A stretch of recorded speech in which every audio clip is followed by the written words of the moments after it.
I never thought a single day could change everything. I had lived my life believing that love was enough, that being present in the big moments mattered more than the small, everyday ones. I believed that my son, my little boy, would always understand me, even when I failed. But I was wrong. One day, just one, slipped through my fingers, and it set off a chain of years I could never undo. I still remember that morning with a clarity that sometimes feels like it's carved into my bones. The sun came through the blinds, soft and golden, as if nothing terrible had happened. But I knew that something terrible was coming, though I didn't realize it yet. My son, Ethan, was 8 years old at the time. 8. That age where curiosity blooms like wildflowers, where every question feels urgent, every desire monumental. He had come to me the night before with a small, crumpled piece of paper, shaking with excitement. "Dad," he said, his voice trembling with pride, "look what I did." He held out a drawing he had made at school. It was messy, uneven, full of bright colors, and it made me laugh in that warm, soft way that only a parent can. "That's amazing, buddy," I said, ruffling his hair. "I'm proud of you." I meant it, every word. But I didn't see the calendar on my desk. I didn't notice the sticky note that reminded me of the meeting that morning. The meeting that would take hours, that would decide the next quarter's budget, that would weigh on my career in ways I thought mattered. And so I promised him, casually, without thinking, that I'd come to his school the next morning for the little art show. I wanted to see it. I wanted to be there. I even said it with a smile. "I'll be there, champ. Don't worry." I should have written it down. I should have planned. I should have remembered. But I didn't. The next morning arrived in a rush. The sunlight through the blinds was blinding, spilling across the floor in warm streaks that didn't feel warm anymore. I had slept poorly, worrying about the meeting, reviewing presentations in my mind, adjusting numbers, anticipating questions I didn't even know the answers to yet. My phone buzzed incessantly, a constant reminder of obligations and deadlines that seemed more important than anything else. I glanced at it, saw the notifications piling up, and, stupidly, recklessly, I decided that I had time to grab a quick coffee, check emails, and still make it. I didn't. By the time I arrived at his school, sweaty, breathless, and panicked, the art show had ended. The classroom was empty, save for a janitor gathering discarded papers and chairs. The walls were bare now, the bright colors of children's art replaced by silence. I walked slowly down the hallway, my heart pounding, stomach twisting. And then I saw him. Ethan. He wasn't looking for me, because he had already given up. His small shoulders were slumped, his face turned away, and I realized that he had waited for me, truly waited, for longer than I knew. And I wasn't there. I tried to call out his name, but it sounded hollow, strange, as if it belonged to someone else. "Ethan," I whispered. He turned, eyes wide, but the sparkle that had always been there, the trust, the joy, the love, was shadowed now by confusion and hurt. "You promised," he said simply, in that voice that cut me deeper than any scream ever could. "You said you'd come." I opened my mouth, searching for words, for apologies, for anything that could undo the moment, but none came. My throat was tight, and every excuse sounded shallow, pathetic even to my own ears. I tried anyway. I had a meeting. I thought I could make it. He shook his head. "You thought. You never think about me. You said you'd be here." The words weren't loud, but they hit harder than anything I had felt in years. There was disappointment in them, yes, but there was also a kind of finality, a closing of a door I had never seen ajar. And in that moment, I understood that I had failed him, not by an accident of time, not by circumstance, but by my own hand. I stayed for a few minutes, pretending to look at his artwork, as if the colors on the wall could hide the emptiness in my chest. I tried to smile, tried to say something that might fix it, but Ethan's eyes stayed distant. The warmth had gone.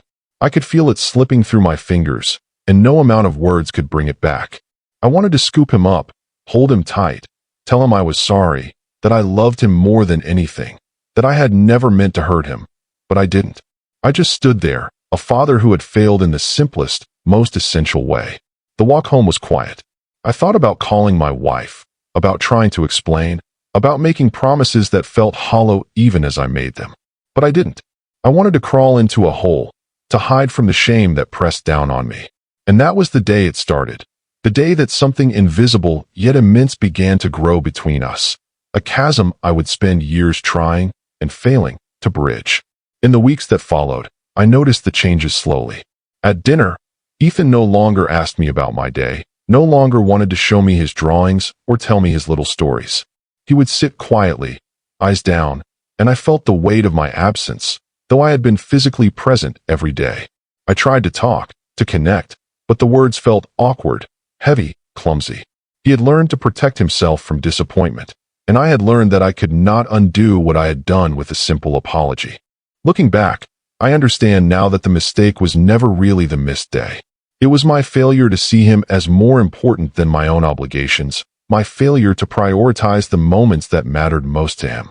I believed I was giving him love by providing for him, by showing up in the ways I thought counted. But he didn't need spreadsheets or career milestones. He needed me, and I wasn't there when he needed me most. Time moved forward, as it always does, and I tried to make amends in small ways.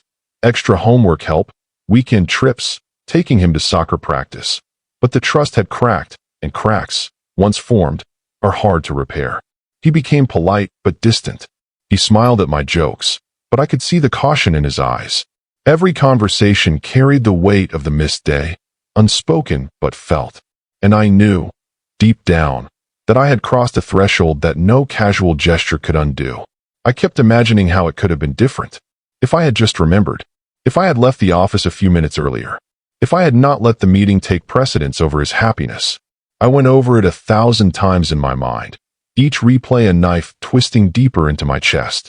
I wanted to tell him, to make him understand, but I also knew that understanding does not erase hurt, and no explanation could fill the emptiness of that day. It was a lesson I learned too late. One day changes everything. One day can define a relationship, not because it is monumental in its events, but because it is monumental in its absence. I realized that love, real love, is not abstract or theoretical. It is in showing up when it matters, in the tiny choices that accumulate into memory, in the moments that, once missed, can echo for years. And echo they did.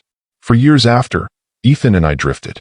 The gap between us widened with each passing birthday I forgot to call, each game I missed, each time he needed guidance and I was absent, lost in my work, or lost in my own excuses. I became a ghost in my own home. I would see him in photographs, in school plays, in pictures sent by his mother, but each image was a reminder of my failure, a proof of the distance that grew from one day that I thought was small, but was anything but. I think about that day every time I hear laughter, every time I hear children talking, every time I watch fathers with their sons. There is a heaviness that sits in my chest, a quiet ache that does not leave. And yet, there is also a thread of hope, fragile and tentative, that one day, perhaps, the distance can be crossed. That perhaps, even after decades of silence, the door can be opened, and a father and son can begin again.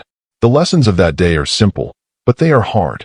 Do not underestimate the weight of presence. Do not assume that love alone is enough to sustain a bond. Pay attention to the moments that matter, because the moments you ignore can never be reclaimed. That was the day I learned what absence truly feels like, the day I realized that one mistake could cast a shadow for a lifetime. Even as I write this, I feel the weight of my own actions pressing on me. I wonder if he remembers the day as vividly as I do. I wonder if he feels the same ache, the same confusion, the same disappointment that has haunted me for so long.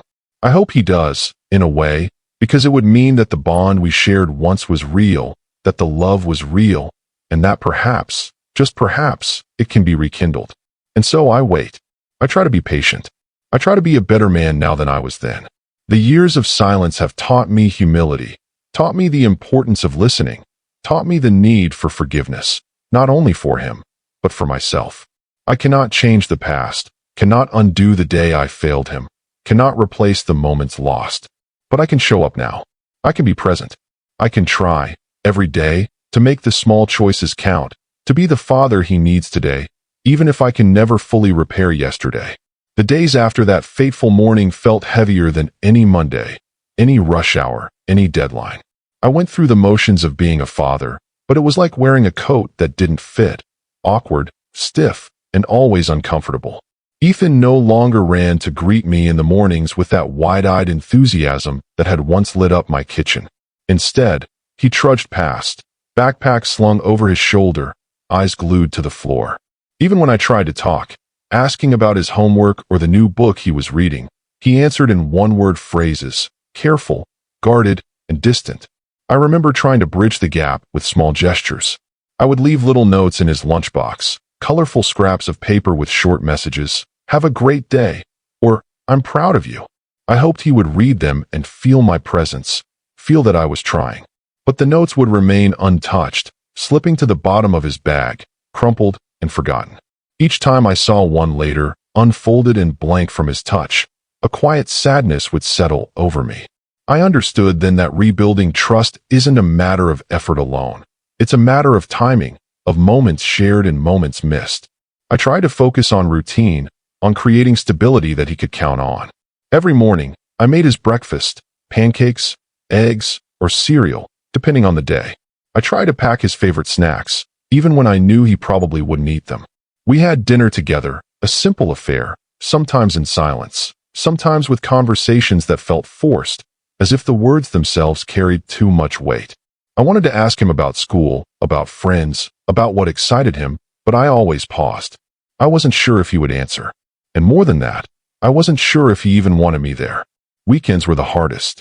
I wanted to take him to the park, to the library, to the little places that had once been ours.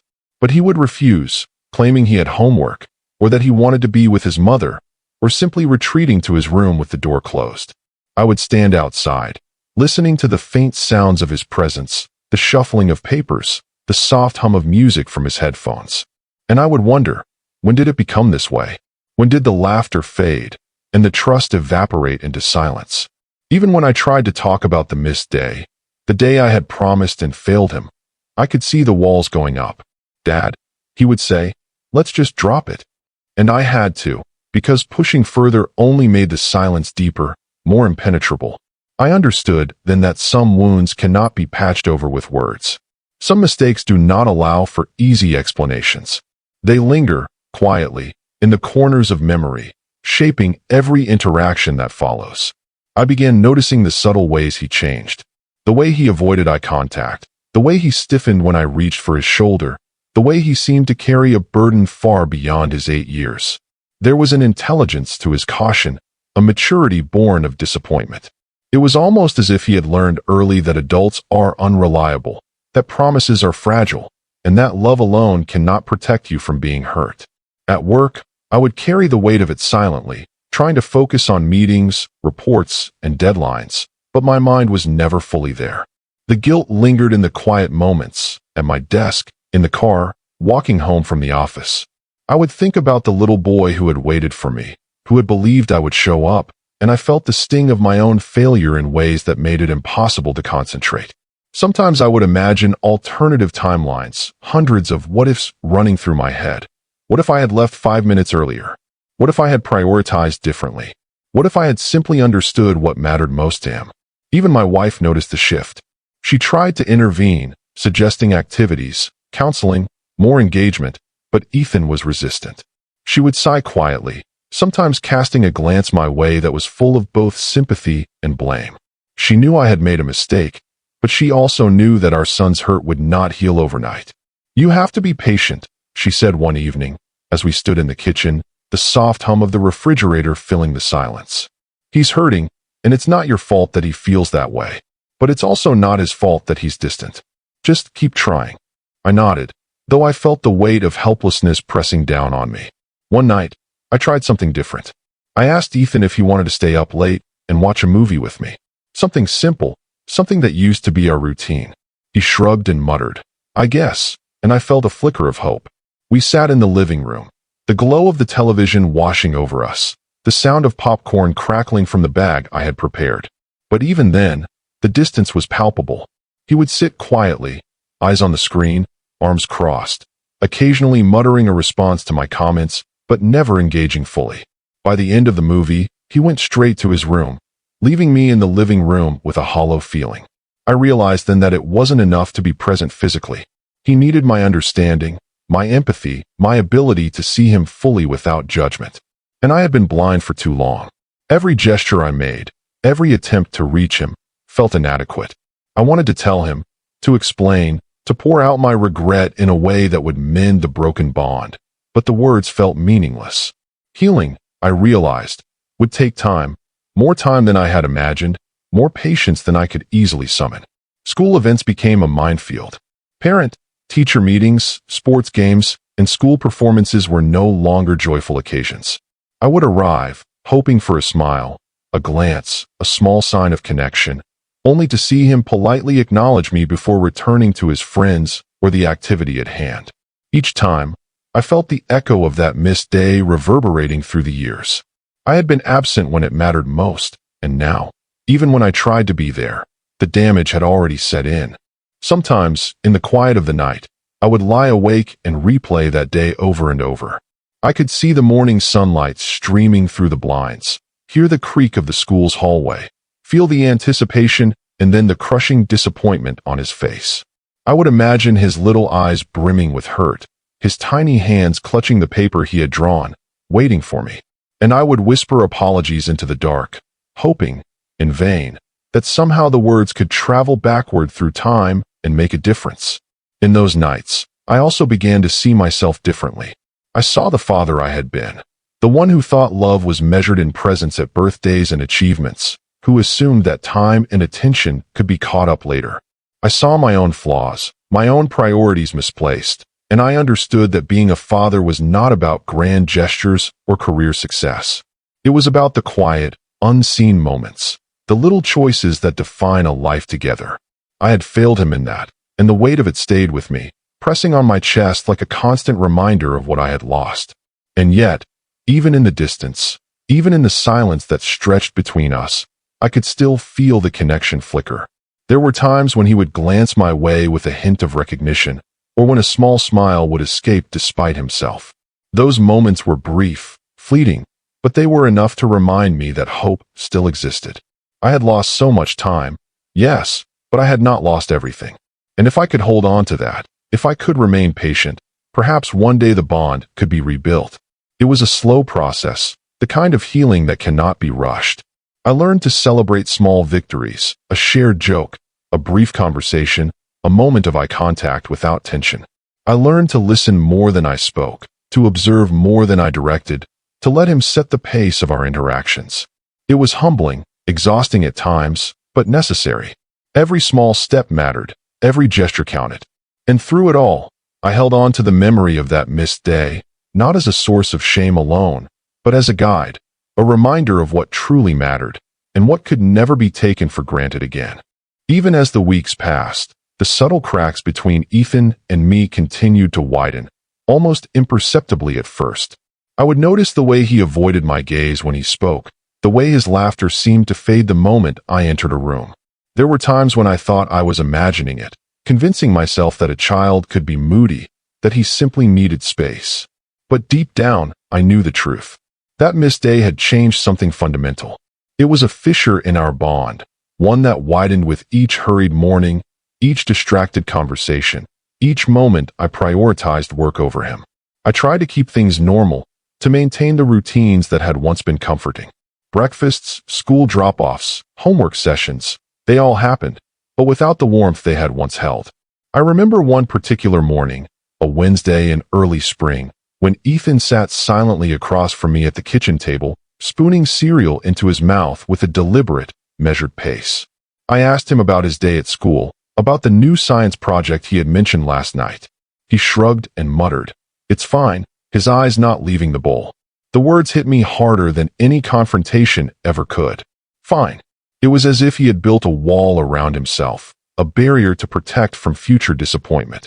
I wanted to break through that wall, to remind him that I loved him, that I had never stopped caring, that one day, one single failure, did not define me as a father. But every time I tried, my words stumbled, fell flat, or were met with a polite but firm indifference. I realized that he had learned to expect absence, to expect failure, and that I had to fight against years of habit to prove that I could be different. It was exhausting, emotionally taxing, and humbling in ways I had never anticipated. The weeks leading up to the fateful day were full of small, almost invisible moments that hinted at the deepening distance. One afternoon, I came home early from work, hoping to surprise him with a trip to the park, something he had always loved. I called his name from the living room, expecting him to come bounding toward me as he used to. But instead, I heard nothing. The house was quiet, save for the low hum of the refrigerator and the occasional creak of the floorboards. I walked to his room and found him sitting at his desk, headphones on, eyes glued to a tablet. He didn't look up. He didn't acknowledge me. I cleared my throat. "Ethan." "Hey, I thought we could." "I'm busy," he said, not unkindly but firmly. And that was it. No invitation, no hesitation, no trace of the little boy who used to run to me with excitement in his eyes. I felt a pang of guilt so sharp it took my breath away. I nodded silently, retreating to the kitchen to make a cup of coffee, wondering when he had become so distant and whether I had somehow pushed him too far to come back. It wasn't just the small rejections that hurt. It was the pattern, the consistency. Each day brought another small disappointment, another subtle reminder that I had failed him in ways I could not undo. I began keeping a mental ledger, noting every glance that seemed to avoid me, every moment of silence that stretched too long, every refusal to engage. The tally was staggering, and it left me hollowed out, a father haunted by his own mistakes. Then came the week of the school art show, the event that would later define the trajectory of our estrangement. Ethan had been talking about it for months, showing me drawings, sketches, and notes he had prepared with pride. He had made me promise, again and again, that I would be there. And I had promised. I had genuinely intended to keep that promise. But life, as it often does, intervened. Meetings multiplied, emails piled up, and my sense of responsibility to my work eclipsed my sense of responsibility to my son. I remember sitting at my desk the night before the show, reviewing presentations, calculating figures, and convincing myself that I could leave early the next morning and still make it. I told myself that a 20-minute delay would be inconsequential, that the show would still be there, that he would understand. I lied to myself. I underestimated the significance of that day for him. I underestimated the weight of expectation a child places on a parent's presence. And in doing so, I set the stage for a moment I would regret for the rest of my life. The morning arrived with deceptive calm. The sun filtered through the blinds, painting the kitchen with golden streaks of light. I prepared his breakfast mechanically, my mind elsewhere, rehearsing lines for the meeting rather than savoring the moment with my son. He ate quietly, eyes on his plate, occasionally glancing up with a tentative hope that I would remember what I had promised. I could see it in him, the mixture of excitement and anticipation, the trust he had placed in me, and it made the weight of my impending failure even heavier. I kissed him on the forehead, told him to have a great day, and promised, once more, that I would see him at the school art show. He smiled, small and fleeting, and left with his backpack slung over his shoulder. I waved, thinking I had enough time to wrap up a few urgent emails before leaving. But time, I learned, is a cruel teacher. Meetings ran long, phone calls dragged on, and by the time I looked at the clock, panic surged through me. I was going to be late. I was going to miss it. Driving to the school, my heart pounded with a mix of dread and guilt. I rehearsed my apologies, my excuses, my promises of making it up to him. But as I turned into the school parking lot, I saw the aftermath. Chairs stacked in the corner, walls stripped of art, children leaving with their parents. And there he was, standing by the edge of the playground, eyes searching, hopeful, and then realizing I wasn't coming. The deflation in his posture, the quiet resignation in his gaze, struck me harder than any reprimand ever could. I called his name, my voice trembling, but it was too late. The moment had passed. He had waited, he had trusted, and I had failed. His small lips pressed into a line, and without a word, he walked away, the weight of disappointment carrying him forward. I could only stand there, frozen, engulfed in the realization that a single day, just one day, could fracture a relationship so profoundly. That was the day everything began to change. Not immediately, not with shouting or confrontation, but subtly, quietly, with moments of avoidance, silent dinners, and conversations reduced to necessity rather than connection. The trust had cracked. The bond, once strong, now held tenuously, like a thread stretched too far. And I knew, deep down, that it would take years, decades, perhaps, to rebuild what I had lost in a single, tragic lapse of judgment. The morning of the art show arrived quietly, deceptively normal. I woke with the sunlight spilling across the bedroom floor, feeling the familiar tug of responsibility, the meetings, the deadlines, the small emergencies that demanded my attention. I glanced at the clock, then at my notes, convincing myself that I could finish one last report and still make it to Ethan's school in time. My mind was buzzing with numbers, emails, and schedules, but somewhere in the background, a small, anxious voice reminded me of the promise I had made. Ethan appeared in the doorway, backpack slung over his shoulder, eyes bright with anticipation. "Dad, you're coming, right?" he asked, and in that single question, I felt the full weight of expectation, of trust, of love. I nodded quickly, trying to smile, trying to appear calm and reassuring. "Of course, buddy. I'll be there," I said, a little too loudly, as if the volume of my voice could substitute for the presence I was about to fail to provide. I made breakfast quickly, shoving down my own food while glancing at my watch every few seconds. Ethan ate silently, glancing at me occasionally with hope flickering in his eyes. I wanted to tell him to wait, to hold on, that I was leaving soon. But the minutes slipped away as emails pinged and phone calls demanded immediate attention. I told myself, foolishly, that one more call would not matter, that I could be there in time. I was wrong. By the time I closed my laptop and grabbed my coat, my heart sank. Panic surged as I realized that even if I drove perfectly, even if the traffic was light, I would not make it before the show ended. My stomach churned, my palms were slick with sweat, and I felt a rising sense of dread that clawed at my chest. I told myself to focus, to hurry, to do everything I could, but inside, I already knew I had failed. Arriving at the school, I could see the aftermath immediately. The gymnasium was quiet, chairs stacked neatly in the corner, artwork removed from the walls. Children and parents mingled outside, their laughter floating through the air, but my focus was elsewhere. And then I saw him, Ethan, standing alone near the edge of the playground, small and deflated, the sparkle that had once lit his eyes replaced by disappointment and hurt.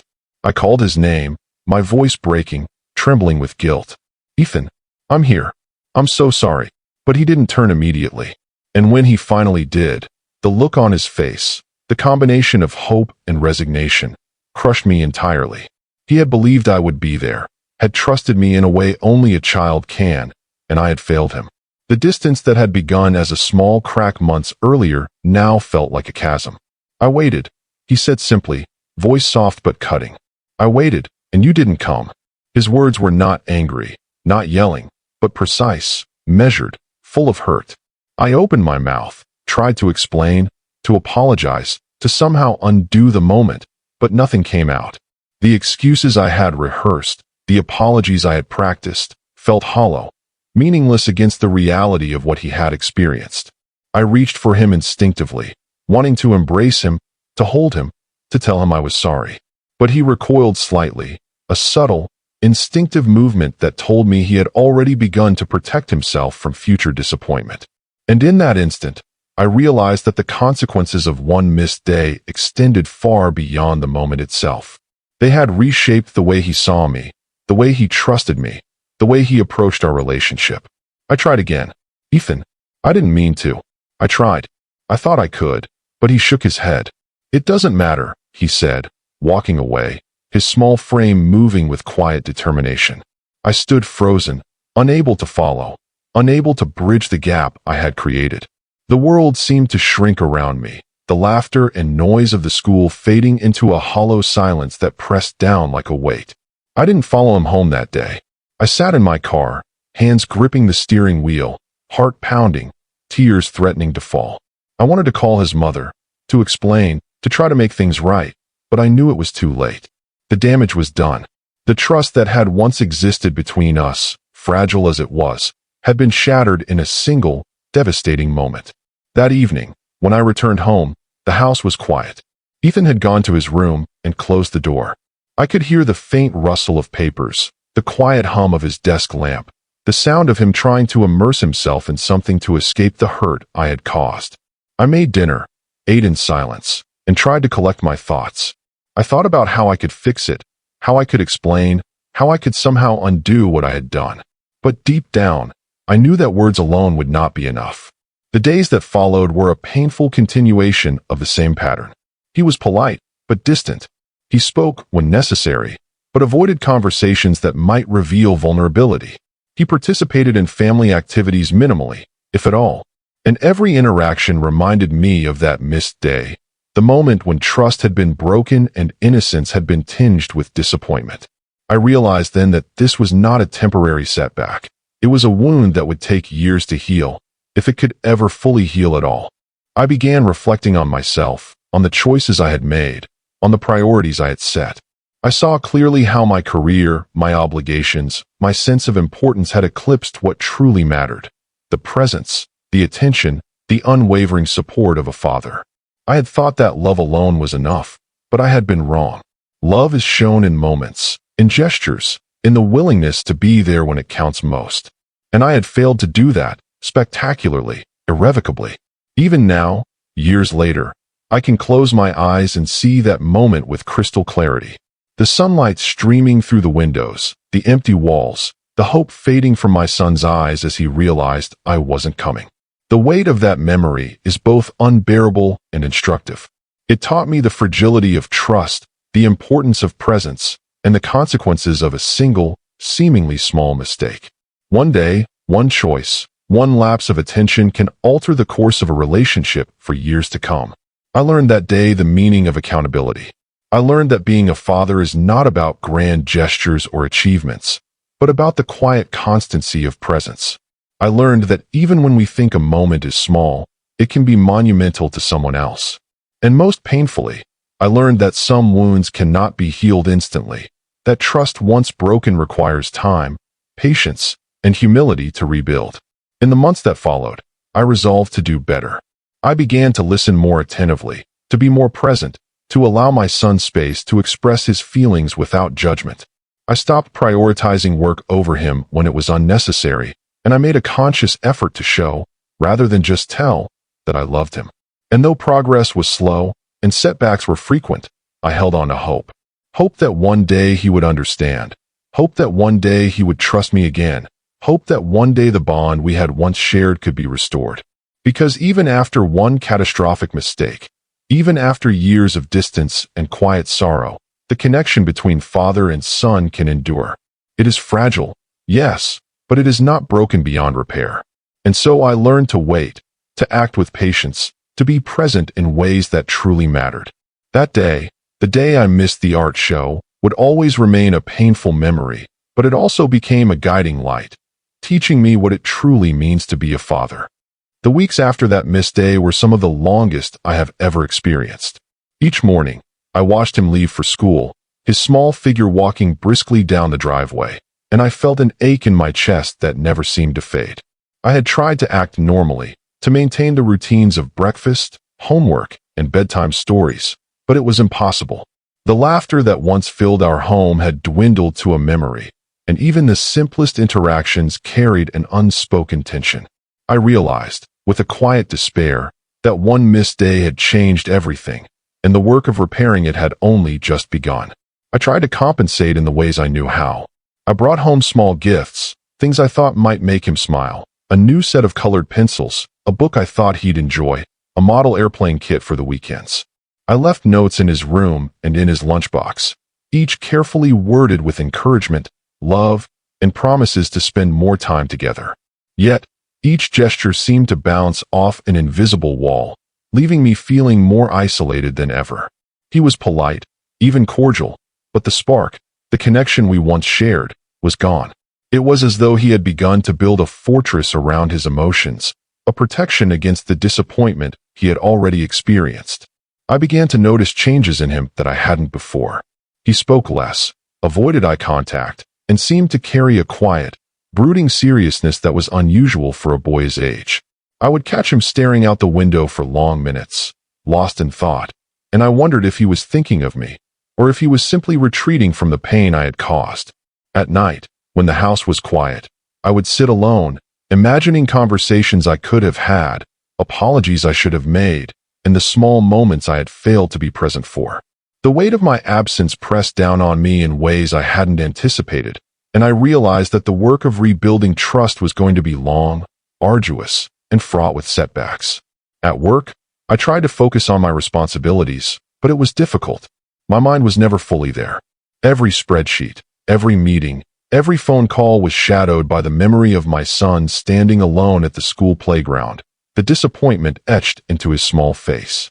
I would find myself staring out the office window, imagining how he was spending his day, wondering if he was thinking about me, and feeling an emptiness that no amount of career success could fill. The guilt followed me everywhere, quietly persistent, reminding me that no achievement, no accolade, could replace the moments I had missed. One Saturday, I decided to take a different approach. I planned a small outing, something that had always brought us joy, a trip to the local science museum. I hoped the hands-on exhibits, the experiments, and the displays would rekindle a sense of connection.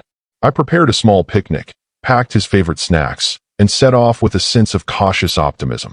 But when I mentioned the plan to Ethan, he hesitated. "I don't know, maybe," he said, his tone polite but distant. It was a small refusal, almost imperceptible, but it hit me harder than any confrontation ever could. I nodded, masking my disappointment, and told him it was okay if he didn't want to go. During the drive to the museum, I tried to make conversation, asking about his school, his friends, his favorite subjects. He answered, but sparingly, with short sentences that lacked the enthusiasm I remembered from years ago. I realized then that the missed day had not only affected his perception of me, but had shaped the way he approached all interactions with me. He was cautious, guarded, protective of his emotions. He had learned early that adults can fail, that promises can be broken, and that love, however sincere, does not always prevent disappointment. At the museum, I tried to engage him in the exhibits, pointing out interesting facts, asking questions, and attempting to spark conversation. There were moments of laughter, fleeting and brief, but they were quickly overshadowed by silence.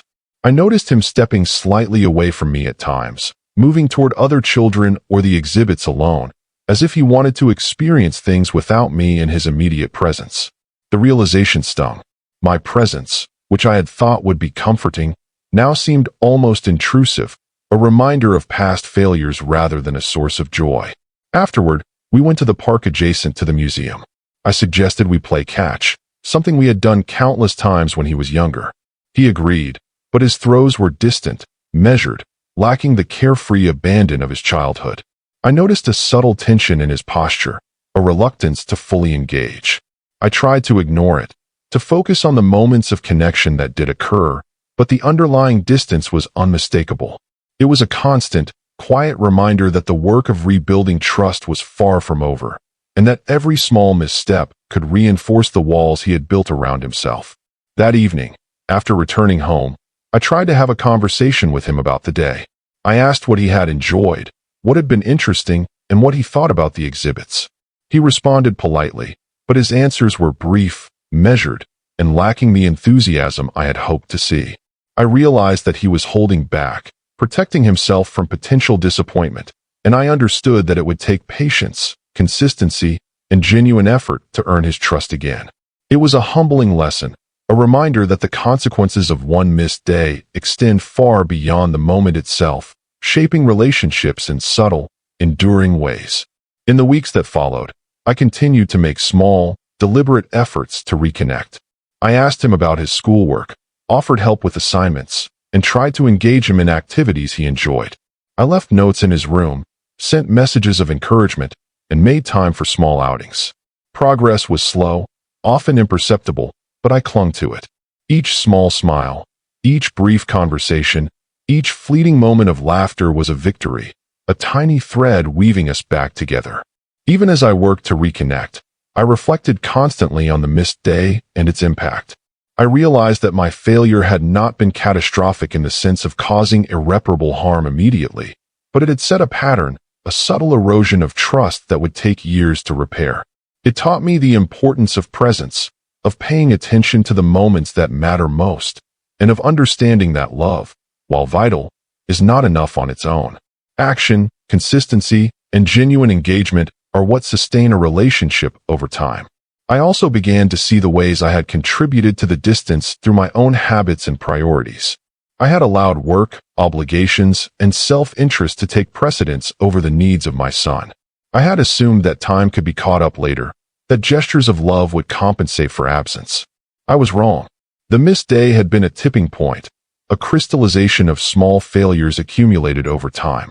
And in acknowledging that, I began to change, not just in behavior, but in perspective, understanding that fatherhood is not a role one steps into casually, but a responsibility that demands awareness, presence, and humility. At night, when the house was quiet and the world outside seemed to pause, I would sit in the living room and think about the years that lay ahead. I knew that rebuilding trust would not be easy, that progress would be incremental, and that setbacks were inevitable. But I also knew that patience, consistency, and genuine effort could make a difference. I resolved to be present, to listen without judgment, to engage without expectation, and to create moments that mattered, however small they might seem. Through it all, I learned to appreciate the fragility and resilience of our bond. I understood that mistakes, even those that seem irreparable, do not define a relationship entirely. They are opportunities for growth, for learning, for building understanding and empathy. And though the missed day would always be a source of regret, it also became a guiding lesson, a reminder of the work, patience, and dedication required to be the father my son deserved. The weeks turned into months, and the tension between Ethan and me became an almost constant presence in our home. It wasn't loud, not explosive, not the kind of conflict that ends with shouting or doors slammed in anger. It was quieter, subtler, a slow erosion of connection, an invisible wall that rose higher with every small disappointment. I could see it in his posture, the way he avoided my gaze, the way he spoke in clipped sentences even when answering a simple question. One evening, I tried again. I asked him if he wanted to go for a walk around the neighborhood. Something simple, a chance to talk, to reconnect in the gentle rhythm of footsteps and evening air. He hesitated, looking down at his shoes, then muttered, "I guess." I felt my chest tighten, but I didn't push. I reminded myself that patience was key, that rebuilding trust couldn't be rushed. We walked in silence at first. The sun was setting, painting the sky in soft oranges and purples, the air cool and still. I tried to start a conversation, asking about his day, what he had learned in school, what made him laugh. He answered politely, but each word was careful, measured, as if he were testing me, seeing if I could be trusted to listen without disappointment or distraction. At one point, I pointed out a bird perched on a fence, its feathers ruffling in the evening breeze. "Look at that," I said, trying to engage him in the small wonders of life. For a moment, his eyes flickered with interest, and he smiled faintly. It was a small victory, but it felt monumental to me. I realized then that every connection, every laugh, every moment of engagement was a thread weaving us back together, but fragile threads that could snap with a single misstep. Yet the silence would always return. At dinner that night, I asked him about the science project he had mentioned. He shrugged, avoiding eye contact. "It's fine," he said again, the word heavy with unspoken disappointment. It was a reminder that the past, especially that missed day, had left a lasting mark, shaping the way he perceived me and our relationship. I began to see patterns in his behavior, patterns I wished I hadn't caused. He would retreat to his room for long stretches, lose interest in activities he once loved, and respond to my attempts at engagement with polite distance. There were fleeting moments of connection, yes, brief sparks of recognition and affection, but they were always overshadowed by caution and reserve.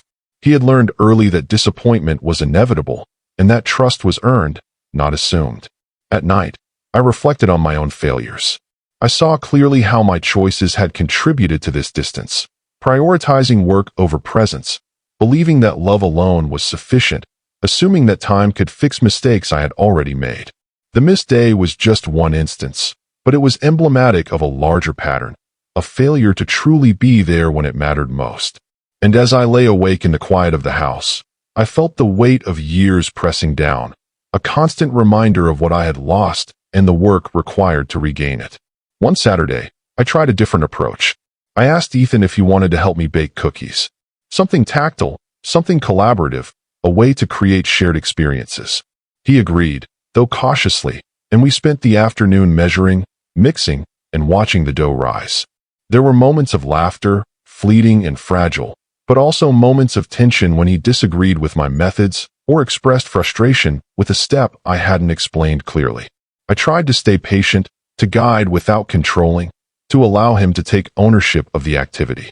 By the time the cookies were done, the kitchen was a mess, flour dusting the countertops, a small crater where the dough had spilled, and the warm smell of baked goods filling the air.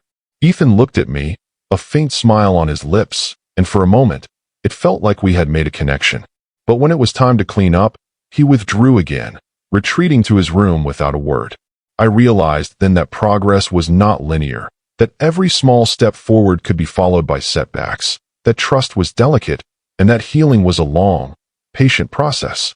At work, I carried this tension with me.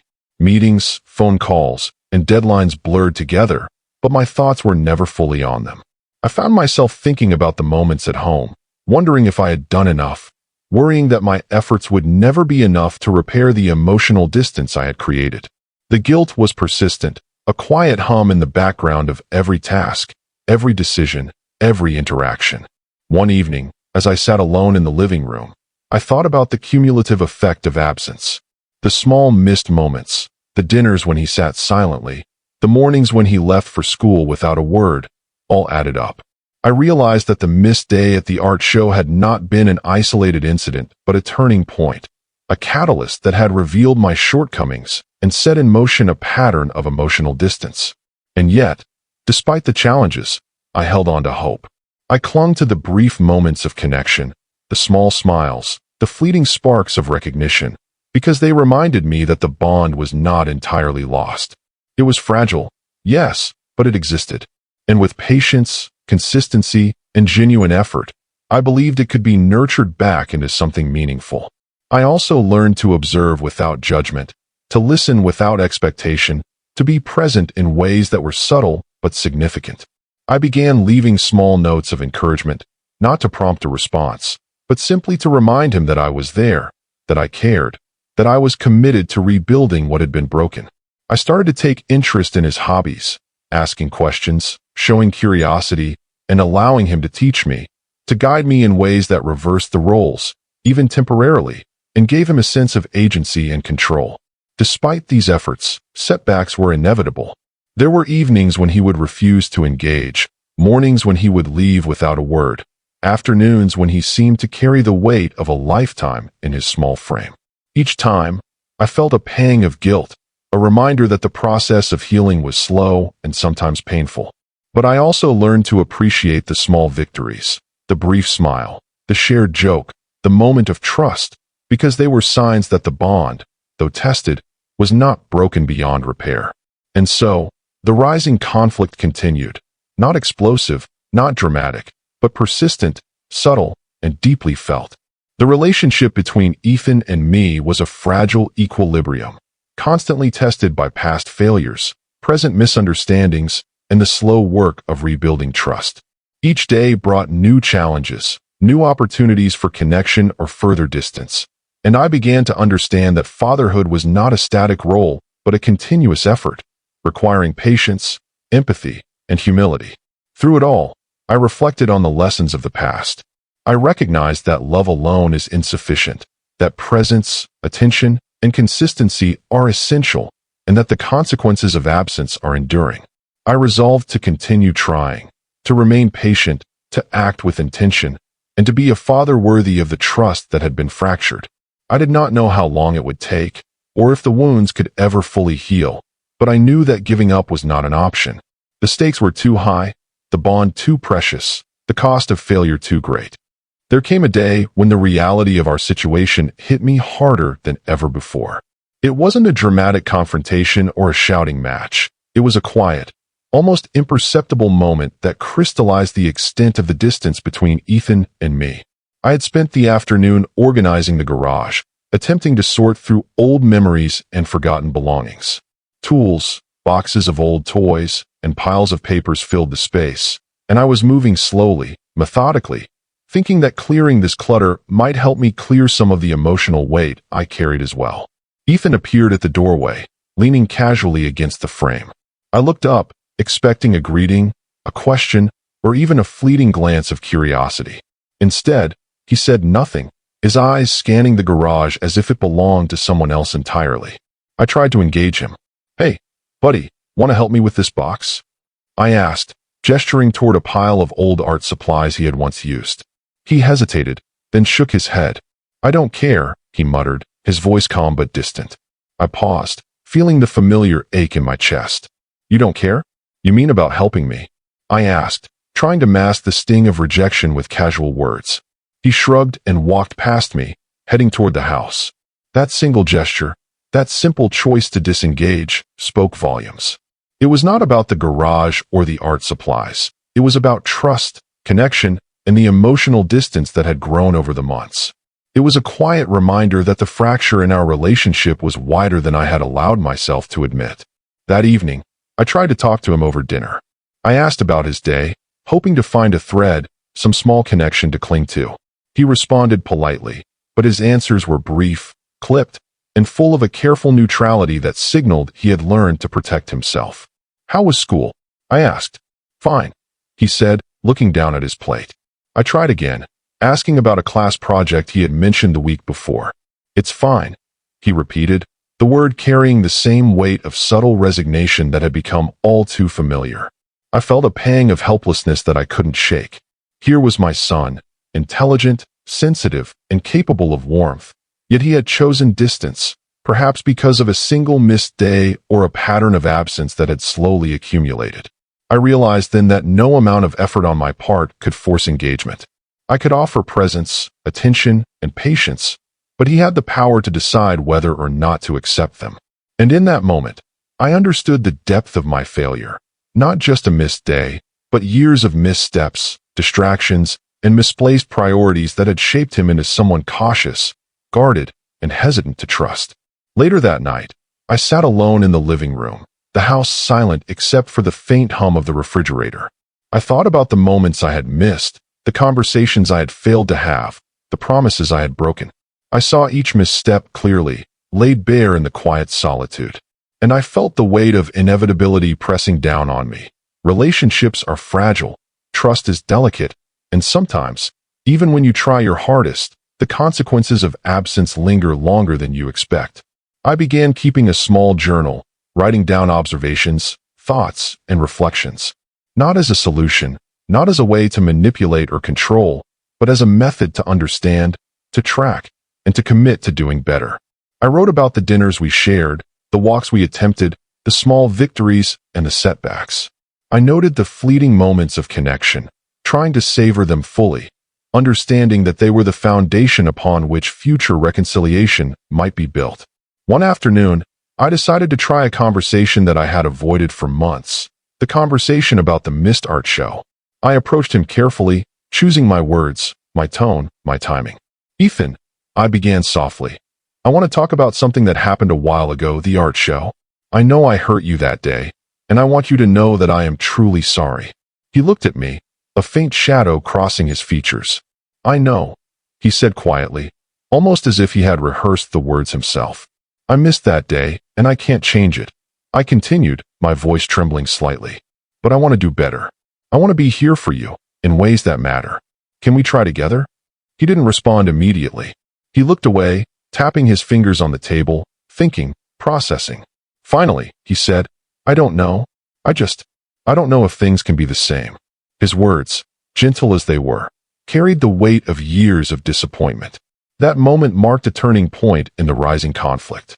It was not dramatic, but it was significant. I understood that reconciliation would not be instantaneous, that it would not happen simply because I wanted it to. Trust, once broken, requires time, patience, and consistency to rebuild. And more than anything, it requires understanding, the willingness to accept the pain one has caused, and to allow the other person to heal at their own pace. In the following weeks, I continued to make deliberate efforts. I listened more, spoke less, and observed him closely, learning to recognize the small signals of trust and withdrawal. I offered gestures without expectation, allowing him to set the pace of engagement. I asked about his interests, his friends, his school, and tried to show curiosity, respect, and genuine attention. Progress was slow, often imperceptible, but it existed. Each small acknowledgement, a smile, a nod, a fleeting moment of shared laughter, was a victory, proof that the bond had not been entirely lost. At work, I carried these lessons into my daily life. I began to understand the consequences of neglect, the importance of presence, and the subtle ways in which small actions accumulate into lasting patterns. I realized that fatherhood, like any meaningful relationship, requires ongoing effort, humility, and the willingness to face one's own failures honestly. I began to see that the turning point in any conflict is not always dramatic. It can be quiet, subtle, and deeply personal, occurring in the reflective spaces of daily life rather than in grand gestures or arguments. Through it all, I held on to hope. I believed in the resilience of the bond, in the possibility of reconnection, and in the potential for healing. I knew that the road ahead would be long, filled with moments of doubt and frustration, but I was committed to walking it, one step at a time. Because the cost of giving up was too high, and the value of the relationship, despite its fragility, was beyond measure. It was an ordinary Thursday afternoon when the tension between Ethan and me reached a quiet, almost imperceptible climax. There was no shouting, no dramatic confrontation, only the accumulation of months of silence, cautious distance, and unspoken hurt. I had invited him to help me with a small project in the backyard, a chance to build something together, to reconnect through shared activity. He hesitated at first, as he often did, then agreed. Though his movements were careful, his expressions guarded. We started slowly, measuring, cutting, and assembling pieces of wood for a small bookshelf I had promised to make for his room. At first, the work was methodical, almost mechanical. I tried to engage him in conversation, asking about his school day, his friends, and his projects. He responded, but sparingly, his answers clipped and careful. I could sense the tension underlying every movement, every word. It was as if he were holding himself back, bracing for disappointment, testing whether I would follow through or fail him again. As the hours passed, a subtle shift occurred. I mismeasured a piece of wood, cutting it too short. I apologized immediately, but I noticed his eyes narrow slightly, a flash of frustration passing across his face. "You always do that," he said quietly, almost under his breath, not looking directly at me. The words were not harsh, but they carried the weight of months of accumulated disappointment. My chest tightened, guilt and self-reproach flooding through me. I had failed him before, and now I was failing in even the simplest of ways. I took a deep breath, trying to remain calm, and said, "I know, Ethan. I messed up. I'll fix it, I promise." He nodded silently, still focused on the pieces of wood, but I could feel the subtle tension lingering in the air. It was a moment that could have easily spiraled into conflict, but instead, it remained a quiet, reflective confrontation, an acknowledgement of the fractures that existed between us. After a while, we sat side by side on the grass, tools resting beside us, and I spoke softly. "I know I've let you down. I missed that art show, and I know it hurt you. I've been trying to do better, but I know I can't erase the past." He didn't respond immediately. I could see him wrestling with his emotions, his small hands fidgeting with a loose screw. Finally, he looked at me, eyes cautious but searching. "I know you're trying," he said quietly. "But it's hard. It's really hard to trust that you'll be here." The words hit me like a physical blow. I had known the distance was deep, but hearing it articulated so plainly, so honestly, was devastating. It was a turning point, not in a dramatic sense, but in the recognition of the depth of the challenge before me. I realized that every effort, every gesture, every attempt to reconnect would need to be consistent, patient, and genuine. There could be no shortcuts, no half-hearted attempts, no reliance on good intentions alone. That evening, I sat alone in the living room, reflecting on the subtle crisis of the afternoon. I thought about the months of silence, the missed opportunities, and the ways I had contributed to the emotional walls Ethan had built around himself. I acknowledged, fully and without excuse, the failures of my past, the missed art show, the distracted mornings, the prioritization of work over presence. I felt the weight of responsibility keenly, understanding that reconciliation would require more than apologies. It would require sustained, deliberate effort, and the humility to accept that progress would be slow and uneven. In the following days, I continued to observe and reflect, making small adjustments in my approach. I allowed Ethan to lead interactions, giving him space to express himself without judgment. I offered guidance only when requested, celebrated his achievements quietly but sincerely, and sought opportunities for connection that were subtle, unobtrusive, and meaningful. Each day became an exercise in patience, empathy, and consistency. One afternoon, we attempted another small project, a garden box for his favorite flowers. I watched him carefully, noting his hesitations, his small moments of trust, and the ways in which he measured my attention and reliability. At one point, he handed me a tool with a small smile, and I realized that even in these minor gestures, progress was being made. Trust was beginning to return, incrementally, tentatively, but it was there. That evening, after dinner, I reflected on the climax of our rising conflict, the subtle moments of tension, frustration, and cautious engagement that had defined the past months. I understood that the challenges we faced were not extraordinary in isolation, but when accumulated, they formed a significant barrier. Yet I also recognized the resilience of our bond, the capacity for connection that remained despite months of distance. It was a quiet reassurance, a reminder that the effort to rebuild could succeed, even if slowly, even if imperfectly. Through this period, I learned some of the most important lessons of fatherhood. That presence matters more than intention, that listening without expectation is a gift, that patience is a form of love, and that the path to reconciliation is often quiet, gradual, and understated.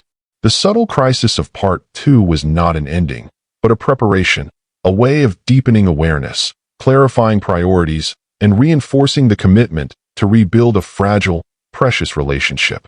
By the end of Part 2, I felt a cautious optimism. The distance had not vanished, and the scars of past mistakes remained visible, but the foundation for renewed connection was slowly taking shape.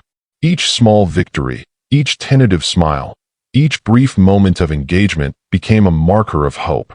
And I understood that while the journey ahead would be long, challenging, and at times painful, it was worth every effort to reclaim the bond that had always existed, waiting to be nurtured back to life.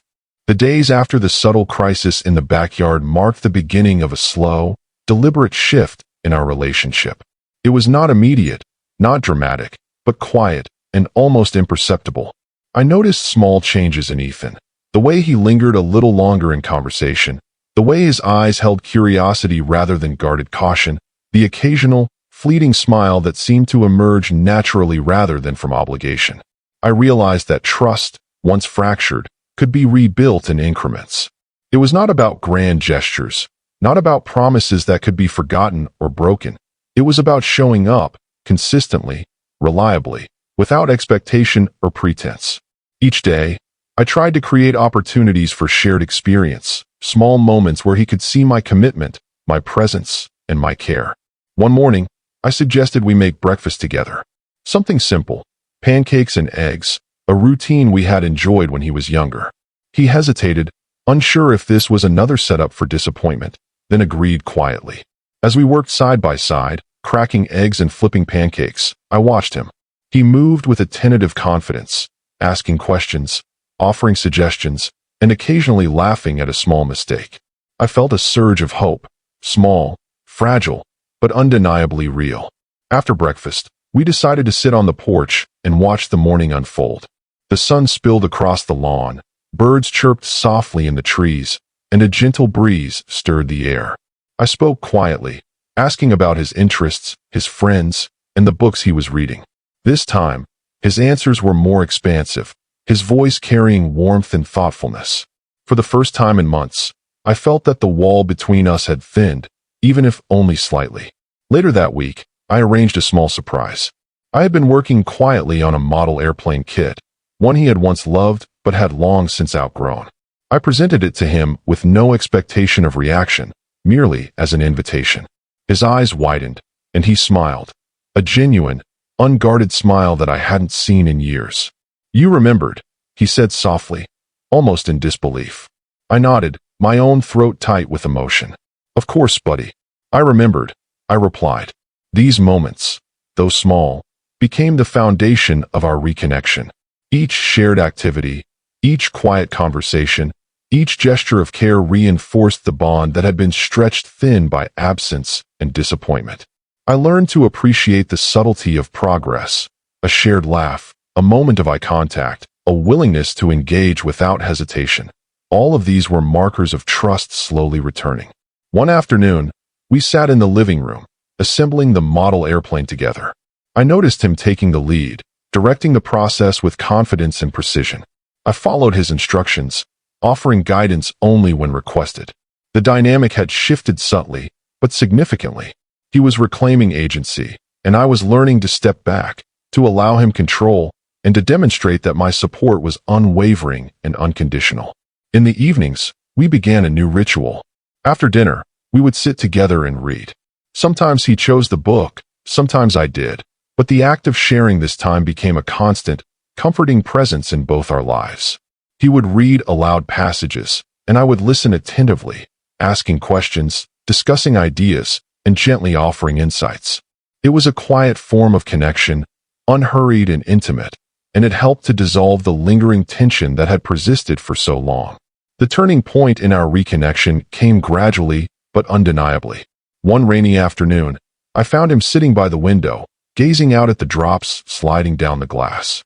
I joined him silently, sharing the space without words, simply being present. After a few moments, he spoke softly, almost in a whisper. I missed you, Dad." My heart tightened. "I missed you too, Ethan," I replied, voice thick with emotion. It was not a dramatic confession, not an explosive reconciliation. It was quiet, tender, and real. The wall that had separated us was beginning to crumble. Over the following weeks, our routines began to solidify. We played board games, cooked together, worked on small projects, and shared quiet conversations in the evenings. Each interaction reinforced the bond, building trust brick by brick. I learned to listen more attentively, to offer guidance without controlling, and to honor his autonomy while remaining a steady presence. In turn, he began to open up, sharing thoughts, fears, and dreams he had previously kept to himself.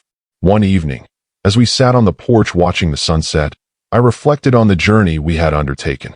The missed art show, the months of distance, the subtle crises, all of it had shaped us, tested us, and ultimately taught us the value of patience, presence, and empathy. I understood now that fatherhood is not a role defined by perfection or grand gestures, but by the quiet constancy of love, effort, and commitment. Ethan turned to me, his expression thoughtful. "Dad, I know I've been hard to reach," he said. I didn't want to be disappointed again." I nodded, understanding completely. "I know, buddy. And I'm sorry for all the times I let you down. I can't change the past, but I can be here now. I promise." He smiled faintly, and for the first time in a long while, I felt a sense of peace settle over us. Through this period, I also reflected on myself, my priorities, my failures, and my growth. I recognized that the journey of reconnection was as much about my own transformation as it was about repairing our bond. I had learned humility, patience, and the profound importance of showing up, consistently and genuinely. I had learned that words alone are insufficient, and that trust is rebuilt through actions, presence, and reliability. As weeks turned into months, I noticed a profound change. Ethan's laughter returned, more frequent and heartfelt than before. He began to share his thoughts and ideas openly, to seek my advice, and to include me in his activities. The small victories accumulated, forming a mosaic of renewed connection, trust, and intimacy. It was not a perfect relationship. There were still moments of hesitation, quiet tension, and the occasional setback. But the trajectory was clear. We were moving forward together, steadily, meaningfully, and with intention. And in the quiet moments, as we sat side by side, whether reading, building, or simply sharing space, I realized that love, patience, and persistence had the power to heal even the deepest fractures. The journey had been long, the challenges many, but the bond we rebuilt was stronger, more resilient, and more meaningful than it had ever been. The weeks continued to pass, each one a quiet step forward in rebuilding the bond between Ethan and me. It wasn't dramatic or instantaneous. There were no sudden breakthroughs or miraculous reconciliations. Instead, it was a slow, steady process, marked by small victories and subtle gestures that, taken together, created a fragile but growing bridge between us. One morning, I suggested we go to the park. Not for any particular reason, just a chance to walk, talk, and enjoy each other's company without pressure or expectations. He hesitated for a moment, then nodded. On the way there, we talked about trivial things, school, a new comic book series he was following, the weather. But within the ordinary chatter, I noticed a difference. His tone was lighter, his eyes met mine without hesitation, and his laughter came more freely. At the park, we found a quiet spot near the pond. I suggested feeding the ducks, something we had done when he was much younger. He agreed, and for a few minutes, we worked together, tossing pieces of bread and watching the ducks quack and flap. The simplicity of the moment struck me. Healing doesn't require grand gestures. Sometimes, it exists in quiet, shared experiences. I watched him smile genuinely, free from the caution that had shadowed his every interaction for months. I realized that these small moments were the seeds of trust returning. Later that evening, we sat in the living room. Ethan picked up a photo album I had dusted off weeks ago. He flipped through pages filled with old family photos, birthdays, vacations, candid shots of him laughing with his friends, and me trying to balance work and parenting. "I forgot some of these," he said quietly. I nodded, my throat tight. "Yeah, me too," I admitted. "I wish I had remembered better at the time." He looked up at me, eyes softening. "I know you tried," he said, a hint of vulnerability in his voice, even when it didn't feel like it. I reached out and placed my hand on his shoulder, a simple gesture, but one heavy with meaning. "I promise I'll keep trying," I said, and in that moment, I understood that forgiveness is not always about grand apologies. Sometimes, it's about seeing effort, presence, and genuine care over time. In the following days, our routines became more intertwined. We cooked together, did small home projects, and even began planning a short weekend trip. Each shared activity was another thread weaving the fabric of our relationship back together. I learned to step back when needed, allowing him to lead in ways that gave him a sense of agency, while still remaining a reliable presence. In turn, he began to trust my guidance, my attention, and my patience. One rainy afternoon, we sat by the window, watching the drops race down the glass. I had a journal in my lap, something I had started to track not only his progress, but my own reflections on fatherhood. "Dad," he said softly, breaking the silence. I think I was scared." I looked at him, my heart tightening. "Scared of what, buddy?" I asked gently. "Scared you wouldn't be there," he admitted, his voice barely above a whisper. "Scared I'd be disappointed again, like before." The honesty of his words struck me profoundly. I reached for his hand, squeezing it gently. "I understand," I said, "and I'm so sorry for all the times I wasn't there. But I'm here now, and I'm not going anywhere." This was a turning point, not a sudden fix, but a quiet recognition that the walls he had built were beginning to crumble, not because I demanded it, but because he had come to see consistency, care, and presence over time. Forgiveness, I realized, is a gradual process. It emerges not from declarations, but from actions repeated day after day. In the evenings, we began to share deeper conversations. He spoke about his fears, his hopes, and even small regrets. I listened, offering guidance only when appropriate, respecting his voice, and valuing his perspective. Each conversation strengthened the trust between us, slowly but surely.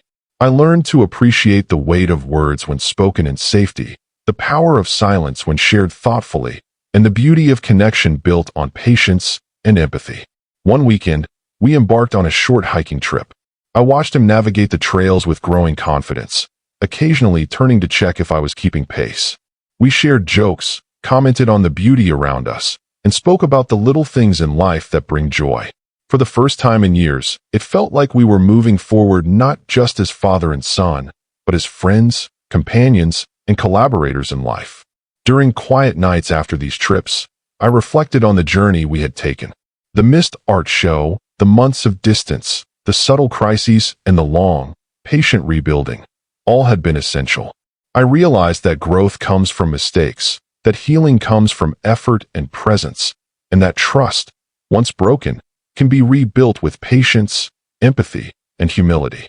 I had learned that fatherhood is not a static role, but an ongoing practice, one that requires reflection, adaptation, and unconditional commitment. One evening, as we sat together watching a movie, Ethan leaned his head on my shoulder. It was a small gesture, but profoundly meaningful. I felt a wave of emotion, realizing that the walls had thinned enough for him to allow vulnerability, connection, and trust. I didn't say anything. Words weren't needed. The silence spoke volumes. In that moment, I understood that our bond had shifted, transformed, and strengthened through the quiet persistence of love and patience. As part 3B progressed, the relationship had transformed. The subtle tension, the guardedness, and the caution had not disappeared completely, but they were replaced with openness, curiosity, and willingness to engage. The healing was ongoing, steady, and deeply rewarding. I had learned to value the small victories, the shared meal, the quiet conversation, the hand squeezed in reassurance, and to see them as markers of trust returning, brick by brick. And in the quiet moments, when the house was still and the world outside seemed to pause, I reflected on what had been learned, that mistakes are inevitable, but the effort to repair them is a choice. That love alone is not enough, but paired with patience and presence, it becomes transformative, and that trust, once fractured, can be rebuilt if nurtured with care, consistency, and empathy.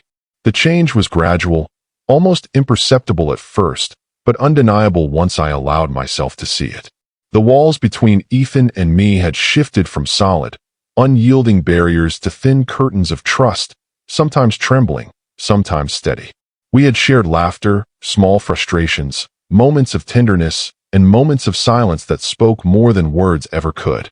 And now, months later, the space between us felt less like a void and more like a bridge, stretching carefully across the years of absence. One morning, I woke early and found Ethan already in the kitchen, quietly making himself a cup of cocoa. He looked up as I entered, eyes soft, and smiled. "Morning, Dad," he said, in that casual tone that carried warmth without forcing it. I smiled back, feeling the tightness in my chest ease slightly. "Morning, buddy," I replied, pouring myself a cup of coffee. It was a small, ordinary moment, but to me, it was monumental. It was proof that consistency, patience, and genuine care had begun to rebuild what had been broken. We decided to spend the day outdoors, a quiet excursion to a nearby lake. The weather was gentle, the sun soft, the water reflecting golden hues of early afternoon light. We packed sandwiches and snacks, a small blanket, and a sense of calm anticipation. On the way there, Ethan spoke about his friends, his school projects, and even some of the small worries that had been weighing on him. I listened carefully, offering guidance only when needed, and giving him space to lead the conversation. At the lake, we found a small spot near the water's edge. He skipped stones across the calm surface, the ripples spreading wide and fading into silence. I watched him, noticing the care he took in selecting each stone, the concentration on his face, and the fleeting smiles when a stone skipped successfully.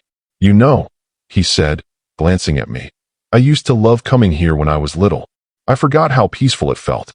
I nodded, understanding completely. "It's a good place to remember who we are and who we can be," I replied. Later, as we sat on the blanket sharing sandwiches, I felt the weight of everything that had brought us to this point. The missed art show, the months of distance, the small setbacks, and the gradual victories. All of it had led to this quiet, shared moment. I realized that reconciliation was not about erasing the past, but acknowledging it, learning from it, and moving forward with intention, presence, and understanding. The drive home was calm and reflective. Ethan spoke occasionally, pointing out things he found interesting, asking small questions, and sharing bits of humor. It struck me that these conversations, though ordinary on the surface, were deeply significant. They were markers of connection, trust, and engagement. They were proof that the slow, steady work of rebuilding a relationship could bear fruit, even when progress seemed imperceptible day to day. That evening, we sat together in the living room, reviewing a photo album filled with pictures from the day at the lake and past adventures. I noticed the genuine warmth in his expressions, the openness in his posture, and the occasional glance of reassurance or shared recognition. I realized that the bond we had rebuilt was now tangible, a living, breathing connection strengthened by patience, vulnerability, and mutual care. As days turned into weeks, we established routines that were both comforting and intentional. We cooked meals together, took walks around the neighborhood, and even began planning small trips. Each shared activity became a testament to our renewed connection, a reinforcement of trust and understanding. I learned to appreciate the subtleties, the way he laughed without restraint, the moments when he sought my guidance, the quiet evenings spent in companionship. One rainy night, we sat by the window, listening to the steady rhythm of drops on the roof. Ethan leaned his head against my shoulder, and for the first time in years, I felt a deep, unspoken understanding pass between us. "Dad," he said softly, "thank you for sticking around, even when it was hard." I squeezed his hand gently. "Always, buddy, always." There were no further words needed. The silence itself carried the meaning, forgiveness, trust, connection, and the quiet satisfaction of knowing that we had both worked toward this moment with care and intention. In the following days, we continued our journey, recognizing that life would always bring challenges, misunderstandings, and moments of tension. But the foundation had shifted. Our connection was now rooted in consistency, empathy, and mutual respect. I understood that healing is not linear, and that setbacks may occur, but the effort, intention, and presence invested over time create a durable bond that can withstand the tests of life. During evenings of reflection, I wrote in my journal, capturing insights about fatherhood, trust, and personal growth. I reflected on the lessons learned, that mistakes are inevitable, but effort matters more, that presence is more valuable than promises, and that love, patience, and humility can repair fractures that once seemed insurmountable. I realized that fatherhood is not about perfection or grand gestures. It is about showing up, consistently, genuinely, and with a willingness to understand and grow alongside your child. One weekend, we undertook a small project in the backyard, building a treehouse together. This time, Ethan took the lead, directing the process with confidence, while I followed and supported him. The experience was not only practical but symbolic. Our renewed relationship, constructed with care, patience, and mutual respect, taking shape physically as well as emotionally. Each nail, each plank, each small adjustment reflected the shared labor of rebuilding trust and connection. At night, as we admired our work from a distance, Ethan turned to me and said softly, "I'm glad we're doing this together." I nodded, my heart full. "Me too, buddy. Me too." And in that moment, I understood that reconciliation is not a singular event, but a living process, an ongoing collaboration, and a reflection of sustained effort and care. Through this final stage, I also reflected on my own growth. I had learned to prioritize presence over intention, to listen without judgment, to act with empathy, and to accept responsibility for past mistakes without allowing them to define the present. I had learned that true connection requires vulnerability, patience, and humility. And most importantly, I had learned that love is not only a feeling but a deliberate, consistent action over time. The next few weeks felt lighter than they had in years. Ethan and I had settled into a rhythm of quiet companionship, shared activities, and mutual respect. The tension that had shadowed our home for so long had softened into a steady warmth, a calm that was almost tangible, filling the rooms we shared. One morning, I found him in the living room, sketching quietly at the table. His concentration reminded me of the child he once was, full of curiosity, patience, and care. I watched him for a while, feeling a deep swell of emotion. The silence between us wasn't empty anymore. It was comfortable, meaningful, and shared. I gently called out, "That looks amazing, buddy." He looked up and smiled, a soft, genuine smile, and returned to his sketching without hesitation. I realized then that these small affirmations, these everyday moments, were as powerful as any dramatic declaration of love or apology. We spent afternoons tending to our small backyard garden. I watched him carefully prune a rose bush, his hands steady, deliberate. Occasionally, he would glance at me, a small smile flickering across his face. "Dad," he said softly one day, "I'm glad we're doing this together." I never realized how nice it could be. I nodded, feeling a quiet pride welling inside. "Me too, buddy. Me too." The garden became our metaphor, a living symbol of growth, care, and patience. Every seed we planted, every weed we pulled, and every bloom that appeared mirrored the slow but steady healing of our bond. Evenings were spent quietly, often sitting by the window as the sun dipped below the horizon. Sometimes we read together, sometimes we simply talked, sometimes we just sat in comfortable silence. It was during these moments that I reflected most deeply on the journey we had undertaken. I thought about the missed art show, the months of distance, the small crises, and the painstaking rebuilding. And I realized that the journey had taught me more about life, patience, and love than any other experience I had lived. One rainy night, as we listened to the soft rhythm of drops against the roof, Ethan spoke quietly. "Dad, I feel like I understand you better now. And I feel like you understand me too." His words, simple yet profound, struck me deeply. I reached for his hand, holding it gently. "I do, buddy. And I always will. I promise." That moment was the culmination of months of effort, patience, and subtle healing. It was quiet, intimate, and deeply meaningful. Over time, our trust solidified. The small gestures of care became routine, sharing meals, planning little outings, celebrating small achievements. Each act reinforced our connection, reminding us both that healing is not a singular event, but an ongoing process. I realized that fatherhood, like any meaningful relationship, requires attention, humility, and consistent effort. Love alone is not enough. It must be paired with presence, patience, and understanding. One weekend, we revisited the lake where we had first begun reconnecting months earlier. This time, the trip felt different.